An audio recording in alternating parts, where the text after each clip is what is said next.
Ustadz, kita mengimani bahwa malaikat wajib diketahui ada 10. Sementara malaikat Jibril tugasnya menyampaikan wahyu kepada Nabi. Sedangkan baginda Rasulullah sudah wafat. Jadi sekarang apalah kerja Jibril itu Pak Ustadz?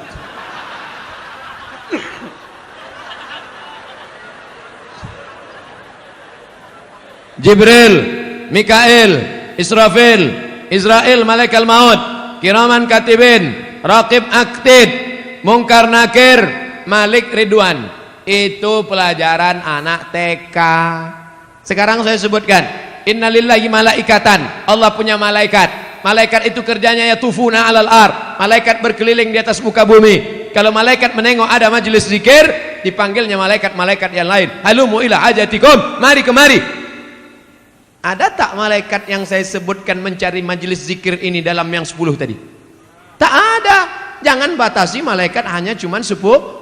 Yang 10 itu untuk memudahkan anak TK belajar, anak sekolah. Malaikat tak berbatas. Contoh kedua, inna ahadakum yujma'u khalquhu fi batni ummihi 40 yawman nutfah. Kamu diciptakan dalam perut ibumu 40 hari dalam bentuk air, sperma, 40 hari dalam bentuk darah, 40 hari dalam bentuk daging. Tsumma yursalul malaku. Kemudian datang malaikat membawa rohmu dari alam arwah masuk ke dalam alam rahim.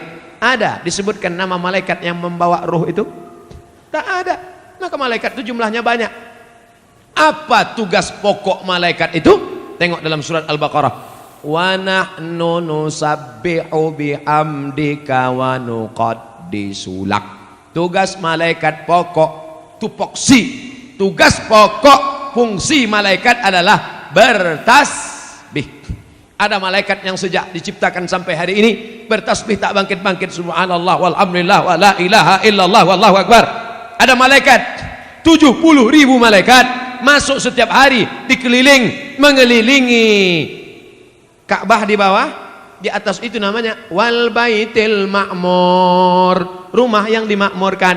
Jibril malaikat berkeliling bertasbih subhanallah walhamdulillah wa la ilaha illallah wallahu akbar subhanallah. Malaikat berkeliling di atas.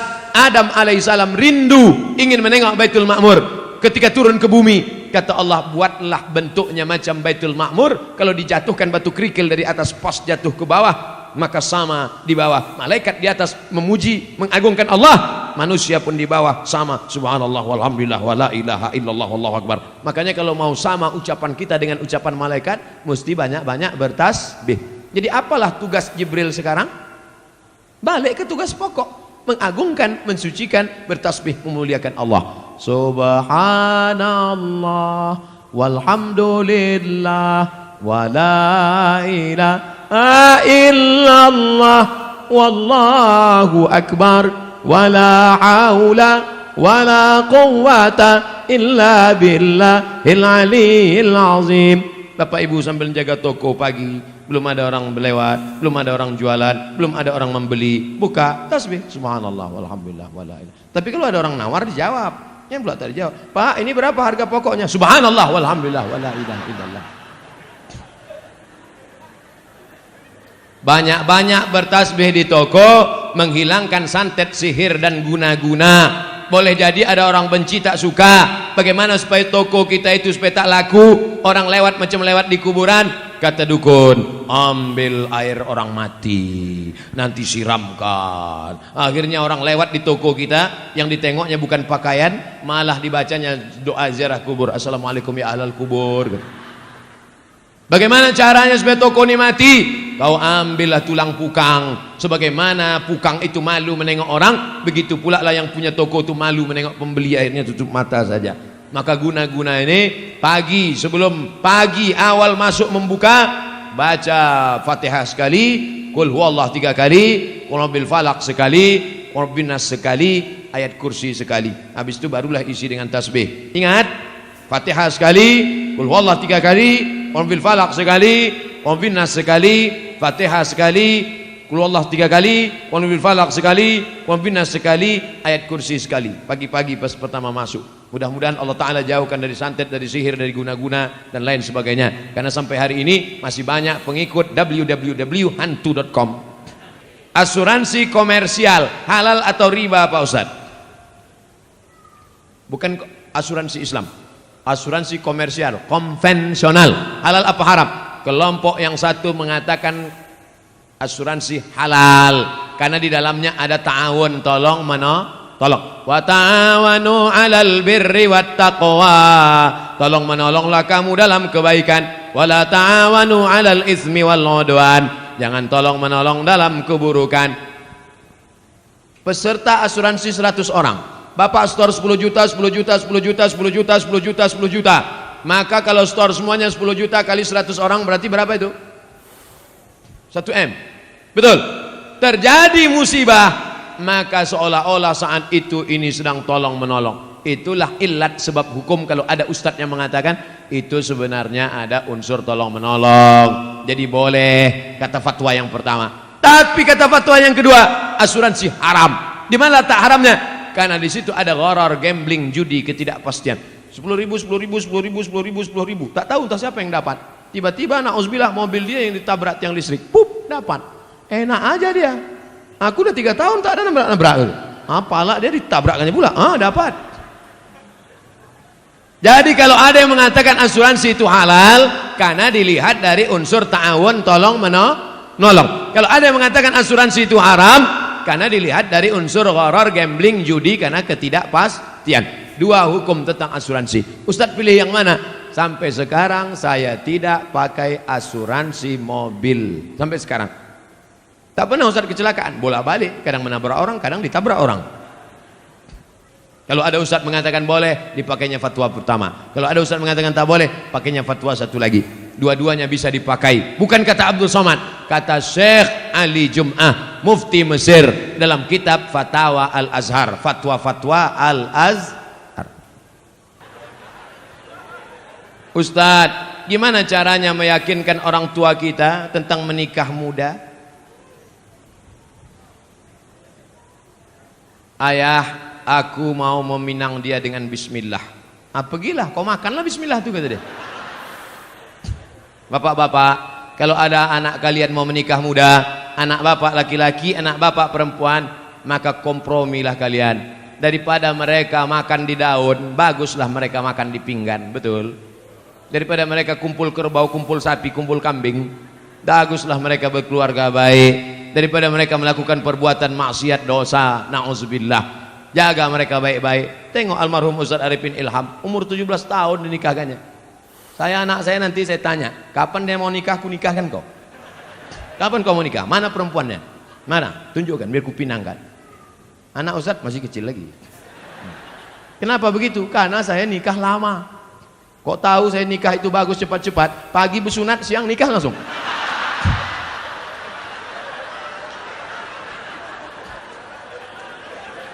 Man istata'a minkumul ba'ah, siapa di antara kamu yang sudah sanggup menikah, falyatazawwaj, menikahlah. Fa innahu aghaddu lil basar, karena menikah itu menjaga mata, wa ahsanul farji, menjaga kemaluan.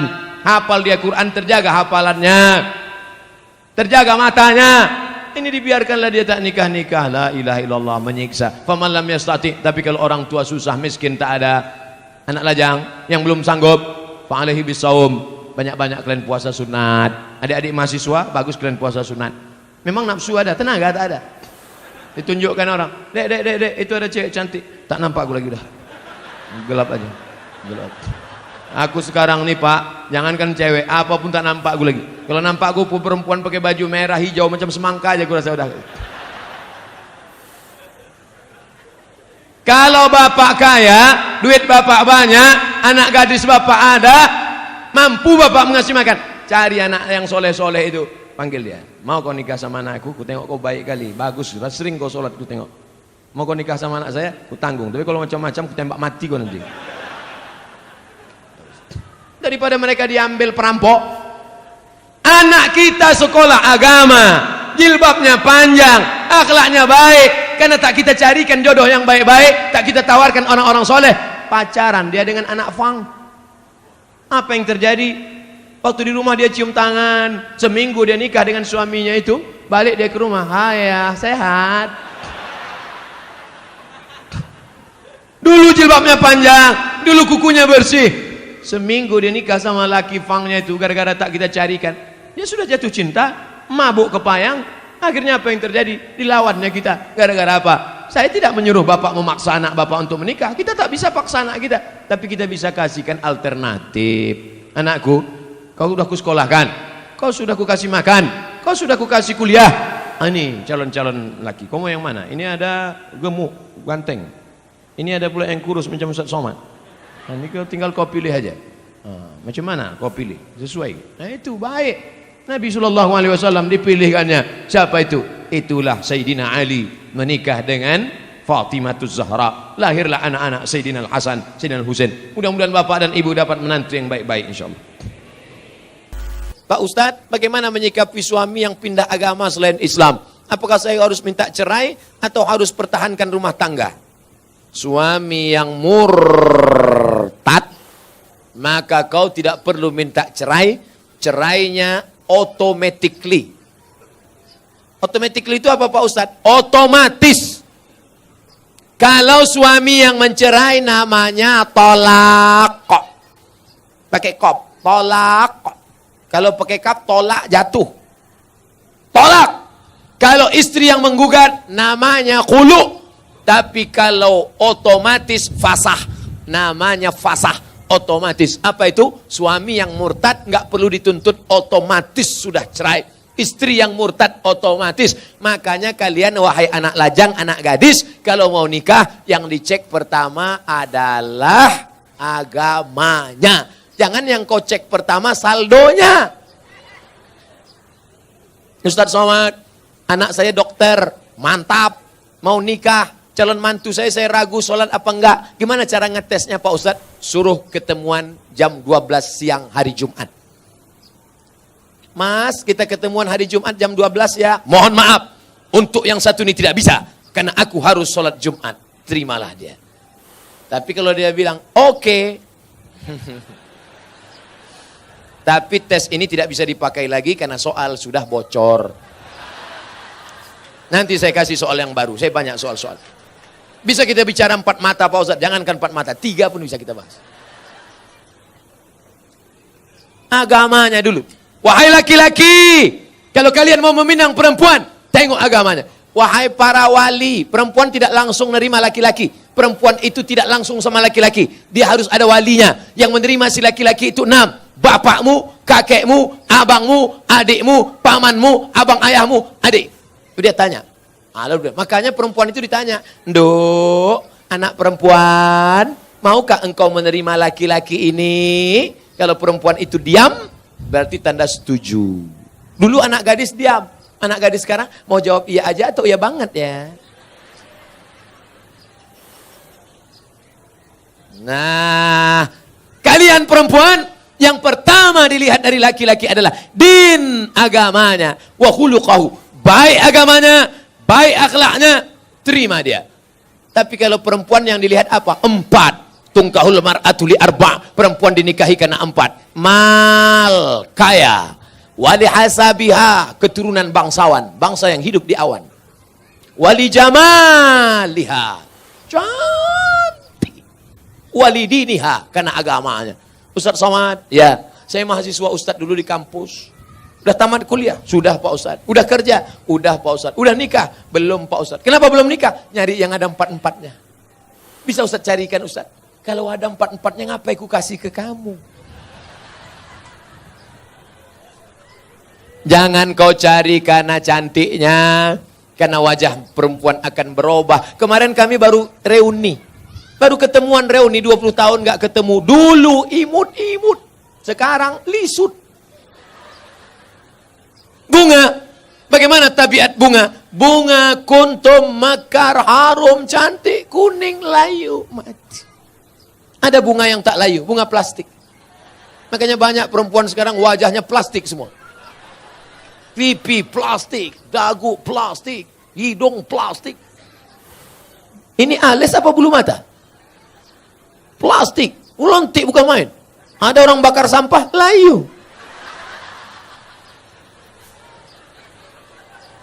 Menggeletar tangan, mencukur bulu mata.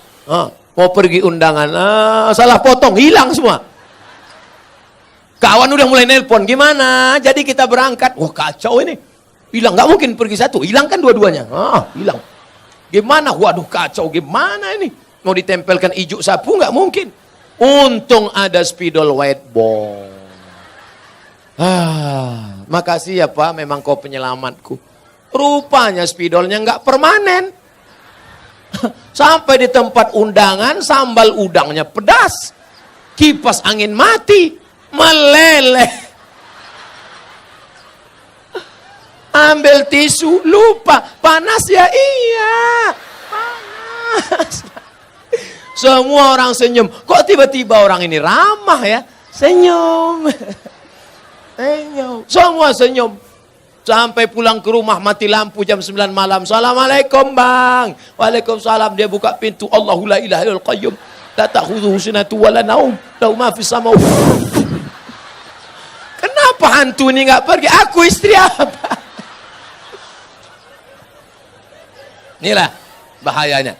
Kalian anak muda boleh tertawa sekarang, tapi ini bisa saja terjadi pada istri kalian. Maka pilihlah perempuan-perempuan bontang yang solehah, yang religius, yang agamis. Takbir. Yang takbir yang belum nikah. Anak udah do re mi fa sol la si do. Amin. Allahu Akbar. Jaga aja bini di rumah. Kalian ini sudah punya rumah. Yang saya bicarakan ini anak-anak lajang yang belum punya rumah. Dia bicara tentang rumahnya yang baru. Kalian rumah yang udah lama itu aja dempul-dempul dikit, cet-cet dah. Saya seorang akhwat. Kelihatan dari tulisannya? Ada yang ingin saya tanyakan. Dia kalau nanya sama saya, tulis aja pertanyaan. Ini dia buat, saya seorang akhwat. Dibuatnya tanda titik 2. Ustadz, seorang akhwat, ada yang ingin saya tanyakan. Ada orang melamar saya, tapi saya sedang menyukai orang lain. Bagaimana ya Pak Ustadz? Ini mancing-mancing aja. Ada laki-laki melamar engkau, tapi hatimu sedang suka dengan orang lain. Maka kau tengok dulu mana di antara dua laki-laki ini yang bisa menyelamatkan engkau dunia akhirat. Kalau tiba-tiba yang ini datang, ini jantan dia, perkasa dia, dipinangnya kau dengan baik. Ini cuma berani bawa engkau makan mie ayam, bakso, bonceng sana, bonceng sini, pegang tangan, ujung jempol kaki. Maka kau campakkan ini, Fir'aun, ini tak ada gunanya nih. Ini yang Musa yang baik ini. Laki-laki yang baik bukan yang berani membawa engkau di belakang orang tuamu. Laki-laki yang baik adalah yang bertanggung jawab datang. Laki-laki yang perkasa bukan yang datang dengan mobil besar, motor megah yang mewah. Laki-laki yang perkasa adalah laki-laki yang berani berkata, kupinang kau dengan bismillah. Buanglah mantan pada tempatnya. Mudah-mudahan yang tua, yang muda, remaja-remaji semuanya diselamatkan Allah Subhanahu wa taala. Apakah haram makan uang korupsi sama dengan haramnya babi? Mana pula sama babi sama korupsi? Kalau kau ambil babi, kau panggang, kau kasih kecap, kau makan, itu yang dosa kau sendiri. Tapi kalau korupsi kau makan, kau mesti kembalikan uang ini kepada orang pemiliknya. Kalau kau makan babi, di akhirat kau nggak perlu nyari babi. Tapi kalau korupsi, kau mesti cari orang itu. Kalau kau korupsi satu desa, berarti satu desa mesti kau cari. Kalau kau cari korupsi satu provinsi mesti kau cari. Kenapa Ustaz tak sebutkan satu kota? Ada Bu Wali di sini. Nggak mungkin Bu Wali korupsi. Beliau dokter. Kalau mau dia cari duit nggak perlu jadi wali kota. Diambilnya aja senter sama senter kecil sama martil kecil selesai. Oleh sebab itu maka kalian yang sudah pernah korupsi, maka uang korupsi itu dihitung. Serahkan ke lembaga yang dinikmati orang banyak. Panti jompo, anak yatim, fakir miskin, masjid. Dulu kau korupsi berapa? 100 juta. Hitung, balikkan. Nanti kalau pengurus masjid nanya, kok banyak kali? Ambil aja Pak, Ustaz tanya. Jadi nggak perlu, ini aku serahkan 100 juta karena korupsi dulu, tunai. Nggak usah, nanti ditangkap KPK. Jelas? Ada orang nanti mati di hadapan Allah, puasanya banyak, sholatnya banyak, hajinya banyak. Tapi ternyata amalnya itu habis. Kenapa? Diambil orang yang pernah dia aniaya, pungli, kutipan liar, korupsi, sogok. Habis amalnya diambil di akhirat. Oleh sebab itu kita tulus ikhlas bersih sebersih-bersihnya menghadap Allah Subhanahu wa taala. Mudah-mudahan kita dibersihkan Allah dari segala macam ini. Amin. Hidup ini bukan sebentar, bukan lama saudaraku. Hidup ini hanya sejenak saja. Seperti orang yang bernaung di bawah pokok kayu sementara hujan. Hujan berhenti, kita pun berlalu. Habis ini kita akan pindah ke alam barzah, alam kubur. Setelah itu kita pun akan masuk dalam surga Allah. Mudah-mudahan kita diselamatkan dari neraka jahanam. Amin. Apa yang harus saya lakukan ketika ibu saya selingkuh sudah 3 kali kedapatan? Apakah saya boleh membenci dan memarahinya? Apa yang sebaiknya dilakukan bapak saya, Pak Ustadz? Engkau dulu lahir ke dunia ini lewat rahim ibumu atau lewat tabung gas 9 kilo? Apakah bisa kau katakan, Mama, aku tak pernah? Tidak pernah kita pernah lalu di perutnya, lalu di rahimnya, dan dia meregang nyawa. Itu tidak bisa kau pungkiri. Oleh sebab itu bahwa dia bersalah, ya. Tapi kesalahan dia tidak membenarkan kedurhakaan engkau. Maka caranya bagaimana? Suruh bapakmu menasehatinya. Bapakmu pun kok bisa dia buat selingkuh 3 kali? Kemana bapakmu selama ini? Laki-laki itu kan tahu dia. Periksa HP-nya. Tiba-tiba dia HP ketawa-ketawa. Kiki. Kau ngapain siapa? Sama siapa? Sama mantan, Bang. Reuni-reuni dia pergi. Tanya dia. Ibu-ibu kalau reuni bapaknya ikut. Nanti pergi sendirian, ditanya, mana gambar suamimu? Ini, gantengan aku ya? Iya bang. Akhirnya semua berawal dari macam. Udah macam abang saya, udah macam adik saya. Berawal dari macam, berakhir dengan macam-macam. Oleh sebab itu ini mesti kita jaga.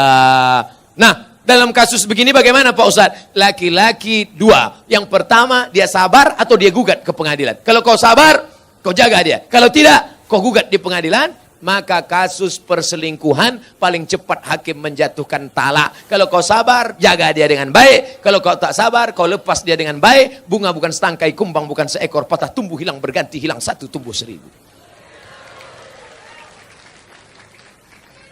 Gimana? Sabar? Saya sabar Pak Ustadz. Jaga dia sampai mati, saya jaga Pak Ustadz. Lupakan yang lain, lupakan. Jaga dia. Tapi jangan mulutmu berkata sabar, hatimu berkata yang lain. Gimana aku bisa menerima dia? Dia sudah diobok-obok 3 orang. Bagaimana kiat mendidik anak agar mudah untuk diarahkan kepada kebaikan, termasuk menyelamatkan ortunya nanti di akhirat. Mendidik anak itu sejak kapan? Mendidik anak itu sejak mencarikan calon ibunya.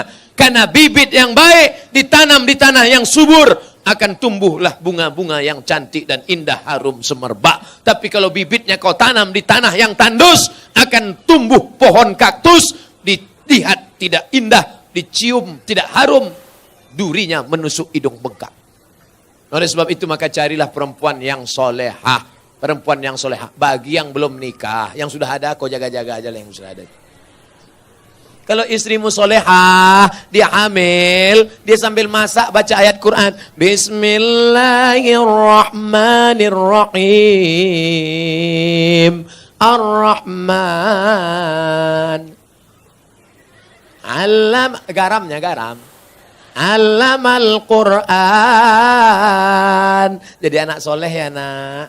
Coba kalau istrimu tak solehah. Dia masak.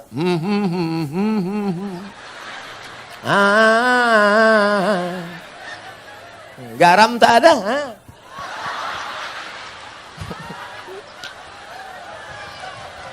Kuku panjang. Kuku panjang. Di atas black kutek, di bawah black daki. Dimasakkannya kau bakwan. Sebelah kiri pula tuh. Enak bakwan mama ya? Iya. Makanya kalian cari yang solehah. Setelah anak lahir, selama mengandungkan itu apa yang dia baca? Dia baca surat Yusuf. Datang ke Kiai, Pak Kiai, gimana supaya anak saya baik? Baca surat Yusuf. Maksud Pak Kiai supaya anaknya nanti imannya kuat seperti Nabi Yusuf diajak berzina oleh Zulaikha tapi nggak mau. Rupanya dia salah sangka. Disangkanya anaknya ganteng macam Nabi Yusuf. Begitu lahir hitam pendek. marah sama Pak Kiai. Pak Kiai, kenapa anak saya seperti ini? Kenapa enggak seperti Nabi Yusuf? Suaminya mana? Ini suaminya Pak Kiai. Iya sama.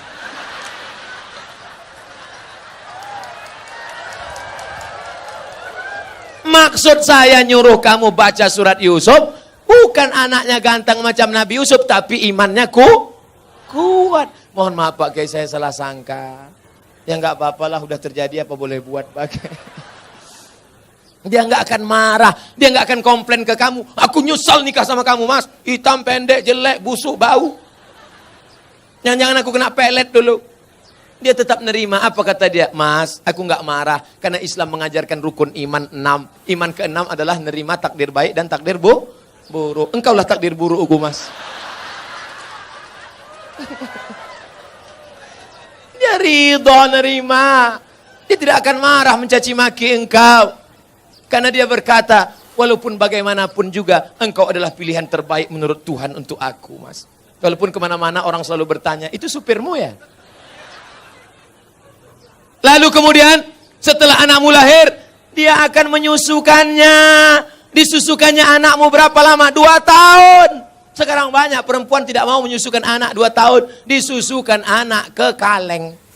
Makanya anak pulang sekolah bukan meluk ibunya, meluk kaleng. Tanya Bu Dokter, tanya Pak Dokter Andi Sopyan, apa kata dokter? Coba tengok dinas kesehatan, susukan anak Anda 6 bulan berturut-turut, ASI eksklusif. Insya Allah otaknya akan cerdas, tubuhnya akan sehat, tidak terkontaminasi penyakit. Dulu kita mandi di sungai 6 jam mandi sampai biru bibir, nggak ada batuk, nggak ada demam. Air susu ibu membuat kita kuat, imun kita sehat. Anak sekarang ngelihat mendong aja bersin. Ikatan emosional dekat. Anaknya disusukan ibu. Ibu yang menyusukan anak untuk menghindari kanker payudara. Ibu yang menyusukan anak sekaligus keluarga berencana. Ibu yang menyusukan anak kedekatan emosional antara ibu dan anak. Makanya anakmu jauh dia tetap nelpon, mama mau makan apa? Nanti adik bawakan makanan ya. Anak yang tidak kau susukan, kau titip uang pun dia lupa. Mana titipan mama tadi? Nggak ingat mah, lupa. Jangan heran. Kenapa? Karena hubunganmu dengan dia sudah lama putus.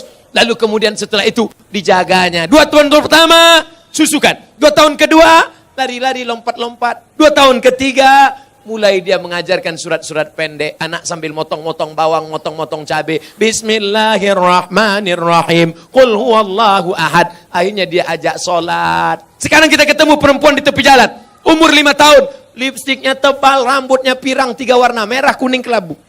Kuteknya merah. Kira-kira anak umur 5 tahun ini yang ngajar siapa? Maknya. Al-Madrasatul Ula. Ibu adalah pendidik pertama. Sekolah sebelum S1, S2, S3.